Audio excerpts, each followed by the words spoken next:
ఈ ధర్నాకు సంబంధించి ప్రస్తుతం మాట్లాడడానికి గోషమహల్ ఎమ్మెల్యే అభ్యర్థి సునీతారావు గారు మనతో ఉన్నారు. వారిని అడిగి చాలా సిగ్గుచేటుగా నేను ఈ విధంగా జరగడం అనేది సంఘటన నిజంగా కూడా పార్లమెంట్లో రాజ్యసభ లోక్సభలో ఎంపీలను కండెమ్ ఈరోజు బయటకి పంపించేయడము వాళ్ళని సస్పెండ్ చేయడం అనేది మేము ఖండిస్తూ ఈ ధర్నా చౌక్లో ప్రోగ్రామ్ చేస్తున్నాం. ఎందుకంటే 141 మంది ఇండియా అలయన్స్కి సంబంధించిన కూటమికి సంబంధించిన వాళ్ళు వాయిస్ రేజ్ చేస్తారండి. మా రక్షణ లేనప్పుడు వాయిస్ రేజ్ చేస్తారు. మహిళా రక్షణ కరువైనప్పుడు మేమంతా కొట్లాడలేదా? ఈరోజు బీజేపీ రూల్డ్ స్టేట్స్లో క్రైమ్ రేట్ ఎక్కువైపోయింది. సిగ్గు అనేది శరం అనేది మొత్తం వదిలేసినారు. వాళ్ళ ఎంపీలు ఎమ్మెల్యేలు వాళ్ళ కార్యకర్తలు చేస్తున్న దానికి వాళ్ళకు ఒత్తాజు వాడుతూ ఈరోజు పార్లమెంటేరియన్లు ఎంపీలకు సంబంధించి ఇది ఏ విధంగా చూడాలండి? రక్షణ కరువు అయిపోయింది. ఈరోజు అందులో లోపల దూరే వరకు వీళ్ళు నిద్రపోతున్నారా? సెక్యూరిటీ ల్యాబ్ జరుగుతుందా? నేను ఒక చిన్న మంత్రి దగ్గరికి పోవాలంటే కూడా ఇంత పెద్ద సెక్యూరిటీ ఉంటుంది. అట్లాంటిది పార్లమెంట్ హౌస్ లోపల మీద నుంచి దూకిన, అది కూడా ఎవరి పాస్ మీద? బీజేపీకి సంబంధించిన ఎంపీ గారి పాస్ మీద వాళ్ళు లోపలికి రావడం జరిగింది. ఇది ఎంతవరకు కరెక్ట్ అని అడుగుతున్నాను. ఈరోజు ప్రధానమంత్రి కానీ హోంమంత్రి కానీ దీనిపైన ఎట్లాంటి చర్యలు తీసుకుంటారు? రేపు పొద్దున ఫ్యూచర్లో కంటిన్యూ కాకుండా మాట్లాడితే చాలు, ఏదో కమిషన్లు వేస్తాం, ఏదో ఎంక్వైరీలు కాదండి. ప్రాణం పోయిన తర్వాత ఏం కమిషన్లు వేస్తారు, ఏం చేస్తారు? కాబట్టి ప్రధాని మంత్రి వైఫల్యం మేమైతే డిమాండ్ చేస్తున్నాం. This is very utter failure. It is shame on to the Congress party తరఫున మాత్రం మహిళా కాంగ్రెస్ అధ్యక్షులుగా మహిళలకు రక్షణ కల్పించడంలో ఫెయిల్ అయిపోయింది. ఇది కూడా ఫెయిల్ అయిపోయింది. కాబట్టి మేము ధర్నా చాక్లో చేసి ఏ విధంగా వాళ్ళకి సెక్యూరిటీ ప్రొవైడ్ చేస్తారు. వాళ్ళకు కూడా పిల్లలు ఉన్నారు, ఇల్లు ఉంది. కాబట్టి ఆలోచించాల్సిందిగా కోరుతున్నాను. డెమోక్రసీ సేవ ఒక్కరోజు ధర్నా కాదు, కంటిన్యూస్గా ధర్నా నడుస్తూనే ఉన్నది. ఇది ఒకరోజు 2 రోజులు కాదు. మమ్మల్ని ఏ విధంగా పార్లమెంట్లో మాట్లాడకుండా మా గొంతు నొక్కే ప్రయత్నం చేస్తారో దాన్ని మేము ఖండిస్తున్నాం. అది జరగని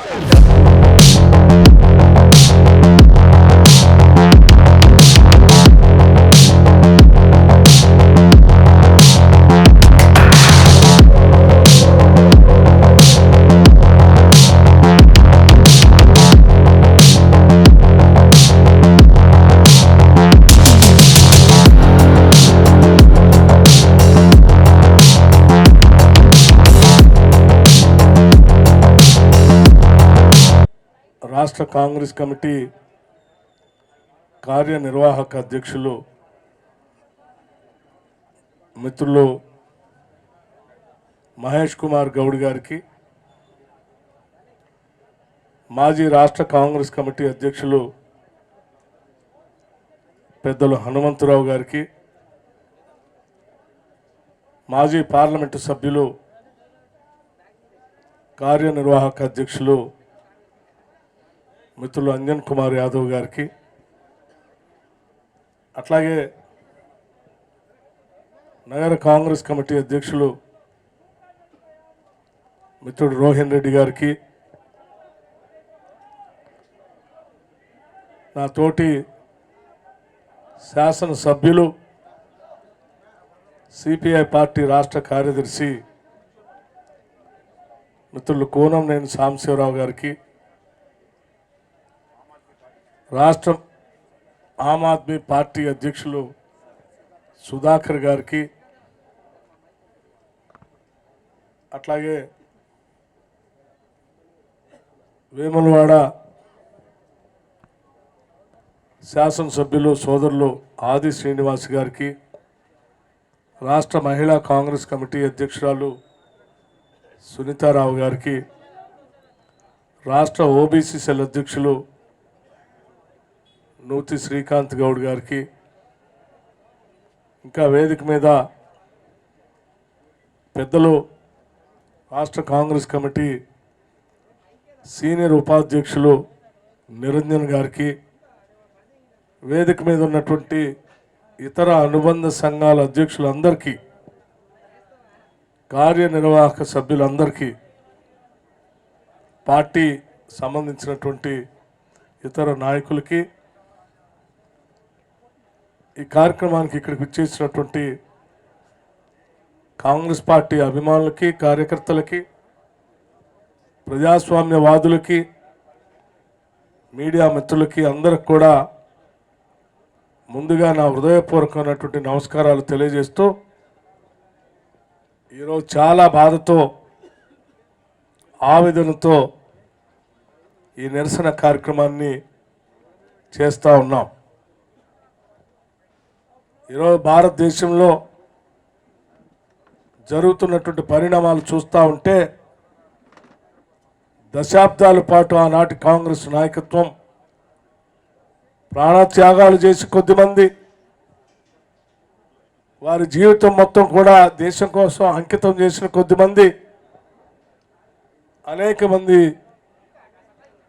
పోరాటాలు చేసి తెచ్చుకున్నటువంటి స్వతంత్ర భారతదేశ ప్రజాస్వామ్యం ఈరోజు పెద్ద ఎత్తున నష్టపోతూ ఉంది. ఈ ప్రజాస్వామ్యం పైన దాడి జరుగుతూ ఉంది. తెచ్చుకున్న ప్రజాస్వామ్యం ఈ దేశంలో ఉన్నటువంటి ప్రతి పౌరుడికి జవాబుదారితనంగా ఉండేటువంటి పాలన అందించేటట్టుగా భారత రాజ్యాంగం డాక్టర్ బాబాసాహెబ్ అంబేద్కర్ గారు ఈ దేశానికి అందించారు. ప్రజాస్వామ్యానికి అత్యంత గౌరవప్రదమైనటువంటి చట్టసభలపైన ప్రజలందరూ కలిసి ఎన్నుకోబడి ప్రజాస్వామ్య దేవాలయంగా గుర్తించబడేటువంటి భారత పార్లమెంటు పైన దాడి జరిగితే ఆ దాడికి సంబంధించినటువంటి సమాచారం పైన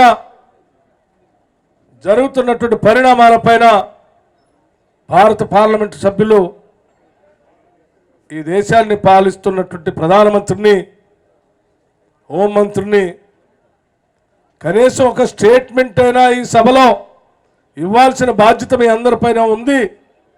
స్టేట్మెంట్ ఎన్ని అంటే అసలు దాడి సంబంధించినటువంటి సమాచారమే లేదన్నట్టుగా, ఏమీ జరగలేదన్నట్టుగా ఈ ప్రధానమంత్రి గారు కానీ, హోంమంత్రి గారు కానీ, భారతీయ జనతా పార్టీకి సంబంధించిన కేంద్ర ప్రభుత్వం వాళ్ళ కార్యకలాపాలు చూస్తూ ఉంటే నిజంగా ఈ భారతదేశం ఈరోజు ఎటువంటి శక్తుల చేతుల్లో ఉందో దీని ద్వారా మనకు అర్థం అవుతా ఉంది.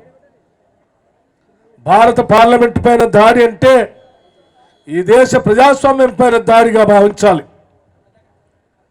భారత పార్లమెంట్ పైన దాడి అంటే ఈ దేశ భారత రాజ్యాంగం పైన దాడిగానే భావించాలి. అందుకే ఈరోజు బాధ్యత కలిగిన పార్లమెంట్ సభ్యులందరూ ఈరోజు పార్లమెంట్లో 13వ తారీఖు నాడు జరిగినటువంటి దాడిపైన చాలా స్పష్టంగా సభలో చర్చ జరగాలి, దానికి సంబంధించిన సమాచారం సభకి ఇవ్వాలి అని అడిగిన పాపానికి ఈరోజు దాదాపు 146 మంది పార్లమెంటు సభ్యుల్ని భారత పార్లమెంట్ నుంచి సస్పెండ్ చేశారు అని అంటే అసలు ఇంతకంటే సిగ్గుచేటైనటువంటి అంశం ఈ భారతదేశంలో ఇప్పుడు జరగలేదనే చెప్పక తప్పనిసరి పరిస్థితిలో చెప్తా ఉన్నాను నేను. ఇది చాలా దుర్మార్గం. ప్రశ్నిస్తే అరెస్టులు, ప్రశ్నిస్తే భారత పార్లమెంట్ నుంచి బహిష్కరణ. అంతిమంగా భారత ప్రజాస్వామ్యంలో ఈరోజు స్వేచ్ఛగా మాట్లాడేటువంటి హక్కు లేదు, స్వేచ్ఛగా భావ వ్యక్తీకరణ చేసే పరిస్థితి లేదు. ఈనాడు భారతదేశంలో ప్రజాస్వామ్యం ఉన్నదా లేక నియంతృత్వ పాలన జరుగుతుందా అంటే చర్చల సందర్భంలో అనేక సార్లు మనం గతంలో నియంతృత్వ పోకడల వైపు ఈ దేశ పాలన కొనసాగుతుందని చెప్పినటువంటి సందర్భాలకి ఇంతకంటే ఉదాహరణ ఇంకేది ఉండదని కూడా ఈ సందర్భంగా స్పష్టం చేస్తా ఉన్నాను. మిత్రులారా, దేశంలో ఉన్నటువంటి యావత్ ప్రజాస్వామ్యవాదులారా ఒక్కసారి ఆలోచన చేయండి. తెచ్చుకున్న ప్రజాస్వామ్యం ఒక్క రోజుతో రాలేదు మనకి. తెచ్చుకున్న ప్రజాస్వామ్యం ఆషామాషిగా రాలేదు మనకి. తెచ్చుకున్న ప్రజాస్వామ్యం అనేక మంది జీవితాలు పణంగా పెడితే, లేకపోతే అండమాన్ లాంటి జైల్లో, సెల్యులర్ జైల్లో వారి జీవితాలన్నీ మగ్గిపోతే మనకు ప్రజాస్వామ్యం వచ్చింది. అటువంటి ప్రజాస్వామ్యాన్ని కాపాడుకోవాల్సిన బాధ్యత మనందరి పైన ఉంది. ఈరోజు భారత పార్లమెంట్లో జరిగినటువంటి దాడి సందర్భంగా అతను ఒక పొగ బాంబు వేశాడని మనం చూసాం చాలా స్పష్టంగా.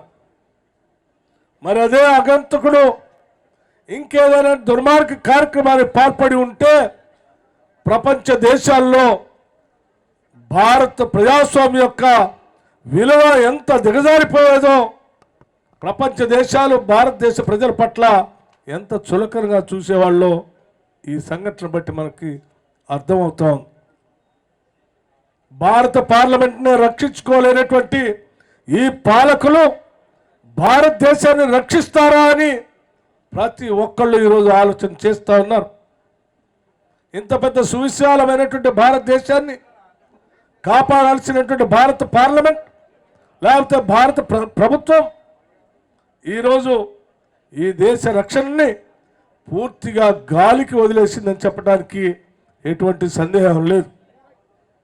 ఎన్నికలు వస్తున్నటువంటి ప్రతి సందర్భంలో బార్డర్లో ఏదో చిన్న అంశాన్ని సృష్టించడం, ఈ దేశ రక్షణ కోసం మేము ప్రాణాలు సైతం పడంగా పెట్టామనేటువంటి యొక్క భావోద్రేకం అనేటువంటి భ్రమలు కల్పించడం, దాని ద్వారా అధికారంలో రావాలనేటువంటి ఆలోచన తప్ప నిజంగా ఈ దేశాన్ని రక్షిద్దామని కానీ భారత పార్లమెంట్ కానీ ప్రజాస్వామ్యాన్ని కానీ కాపాడుదామనేటువంటి ఆలోచన కానీ లేకపోతే ప్రపంచ దేశాల్లో అతిపెద్ద ప్రజాస్వామ్య దేశం అనేటువంటి భారతదేశ గౌరవాన్ని నిలబెడదామనేటువంటి ఆలోచన కానీ ఈ పాలకులు లేదని చెప్పడానికి ఇంతకంటే స్పష్టమైనటువంటి సంఘటనలు ఏమీ లేవని చెప్తూ ఈరోజు దేశవ్యాప్తంగా అఖిల భారత కాంగ్రెస్ కమిటీ నాయకత్వంలో పెద్దలు మల్లికార్జున్ ఖర్గే గారు అధ్యక్షులుగా, భారత కాంగ్రెస్ కమిటీ అధ్యక్షులుగా పనిచేసినటువంటి పెద్దలు